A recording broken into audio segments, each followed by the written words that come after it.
Book का चोरी शुदा मवाद चलाने वालों के खिलाफ बड़ा इक़दाम। वजह रहे कि कंपनी जाली एंगेजमेंट में मुलविस 5 लाख अकाउंट्स के खिलाफ 2025 के इब्तिदाई छमाही में पहले ही एक्शन ले चुकी है। समाजी राब्ते का प्लेटफॉर्म फेसबुक सारिफिन की फीडर से स्पैम कम करने के लिए कंटेंट चोरी या रीपोस्ट करने वाले अकाउंट्स के खिलाफ क्रैक डाउन हो रहा है। टेक्नोलॉजी कंपनी मीटा ने पीर के रोज ऐलान किया है कि वो क्रिएटर्स जो मुस्तकिल बुनियादों पर दूसरे क्रिएटर्स की वीडियोस, तस्वीर और ई टेक्स्ट पोस्ट इस्तेमाल करते हैं, वो एक मुद्दत के लिए फेसबुक से महरूम कर दिए जाएंगे और प्लेटफॉर्म पर इनकी पोस्टें कम देखी जाएंगी।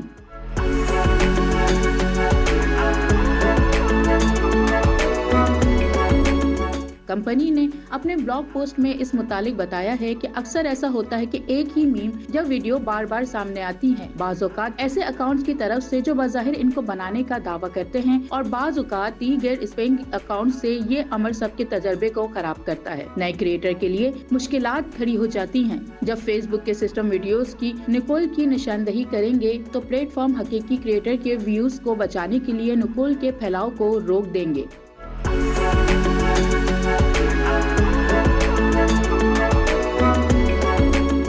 मीटा का मजीद कहना था कि कंपनी क्रिएटर जिस क्रेडिट के मुस्तहिक है, इनको वो देने के लिए राहें तलाश कर रही है। वाज़ेह रहे 2025 के इब्तिदाई छमाही में कंपनी स्पैम या जाली एंगेजमेंट में मुलविस 5 लाख अकाउंट्स के खिलाफ एक्शन ले चुकी है।